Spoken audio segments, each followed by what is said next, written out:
ಶಿಖರವನ್ನ ಏರಿಸಿರುವಂತ ಆರುಢ ಜ್ಯೋತಿ ಶಿವಪುತ್ರ ಸ್ವಾಮಿಗಳು ಸರಳವಾಗಿ ಆ ಮಠದ ಅಂಗಳದೊಳಗ ಬಾಗಲೊಳಗೆ ಕುಳಿತಾಗ ರಾಯಚೂರು ಕಡೆದು ಭಕ್ತ ಬಂದು ಕೇಳ್ತಾನಂತ, ಇದು ಶಿವಪುತ್ರ ಸ್ವಾಮಿಗಳ ಮಠ ಅಂತ ಕೇಳ್ತಾನಂತ. ಇದು ಶಿವಪುತ್ರ ಸ್ವಾಮಿಗಳ ಮಠ ಏನ್ರಿ?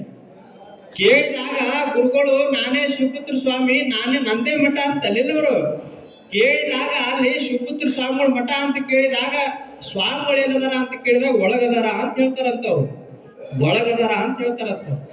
ಒಳಗದಾರ ಅಂದ ಮ್ಯಾಲ ಏನಾಯ್ತು ಅಂತ ಕೇಳಿದ್ರ ಆ ಶಿಷ್ಯರಂತಾರ, ನಾವು ಗುರುಗಳ ದರ್ಶನ ಮಾಡ್ಕೊಂಡ್ ಬರ್ತೀವಿ, ನಾವು ಬರೋ ತನಕ ನಮ್ಮ ಕಾಲಂದು ನೀ ನೋಡಪ್ಪ ಅಂತ ಹೇಳ್ತಾರ. ಅವ್ರು ತಿಳಿತ್ರಿ?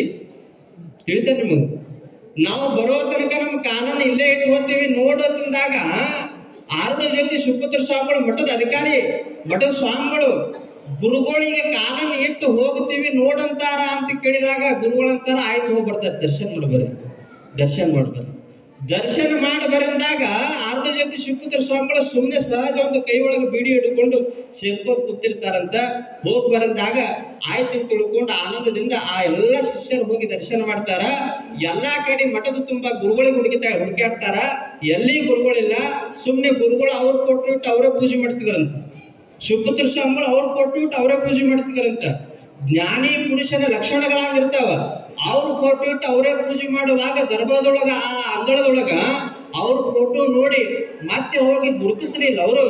ಮತ್ತೆ ಆ ಶಿಷ್ಯರು ಹೋಗಿ ಶಿವಪುತ್ರ ಸ್ವಾಮಿಗಳಿಗೆ ಕೇಳ್ತಾರಂತ, ಮಠದ ತುಂಬಾ ಗುರುಗಳು ಹುಡುಕಾಡಿವಿ, ಎಲ್ಲಿ ಗುರುಗಳಿಲ್ಲ, ಎಲ್ಲಿ ಹೋಗ್ಯಾರ ಅಂತ ಕೇಳಿದಾಗ ಅವ್ರಂತಾರಂತ, ಮಠದಾಗ ಎಲ್ಲಿ ಗುರು ಸಿಗುತ್ತಾನೋ, ಸತ್ತು ಚಿತ್ತು ಆನಂದಪುರ ಬ್ರಹ್ಮಜ್ಯೋತಿ ಅದು ನನ್ನಲ್ಲೇ ಐತಿ, ನಾನೇ ಶಿವಪುತ್ರ ಸ್ವಾಮಿ ಅಂತಕ್ಕಂಥ ಮಾತನ್ನ ಆರುಢ ಜ್ಯೋತಿ ಶಿವಪುತ್ರ ಸ್ವಾಮಿಗಳು ಹೇಳ್ತಾರೆ. ಮತ್ತೆ ನೀವು ಮೊದಲೇ ಕೇಳಬೇಕಾಗಿತ್ತಲ್ಲ, ಹೇಳ್ಬೇಕಾಗಿಲ್ಲ ಅಂತಂದಾಗ ನೀವು ಏನು ಕೇಳಿರಿ ಅಂತ ಕೇಳಿದ್ರ ಶಿವಪುತ್ರ ಸ್ವಾಮಿಗಳು ಎಲ್ಲಿ ಅದಾರ ಅಂತ ಕೇಳಿರಿ. ಆ ಹೆಸರೊಳತಕ್ಕಂಥದ್ದು ನನಗಿಲ್ಲ, ಸುಮ್ಮನೆ ಈ ಲೋಕವನ್ನ ನನಗೆ ಹೆಸರು ಸೃಷ್ಟಿ ಮಾಡ್ಯಾರ. ಆದ್ರೆ ನನ್ನ ಒಳಗಿರುವಂತ ಆತ್ಮ ಚೇತನ ಅದು ಸದಾವ ಕಾಲದ ಆ ಚೇತನ ಎಲ್ಲರಲ್ಲಿ ತುಂಬಿಕೊಂಡಾದ, ಅದು ನಿಮ್ಮಲ್ಲಿ ಅದಂತಕ್ಕಂಥ ಮಾತುಗಳನ್ನ ಸಹಜವಾಗಿ ಶಾಸ್ತ್ರ ಉಪದೇಶ ಮಾಡ್ತಾರ ಅಂತ ಕೇಳಿದ್ರೆ, ಜ್ಞಾನಿಗೆ ಮಠದೊಳಗ ಕೂತು ಸಿಂಹಾಸನದ ಮೇಲೆ ಕೂತು ಭಕ್ತರಿಗೆ ಆಶೀರ್ವಾದ ಕೊಡ್ಬೇಕಂತಕ್ಕಂಥದ್ದು ಏನು ಕರ್ಮ ಇಲ್ಲ.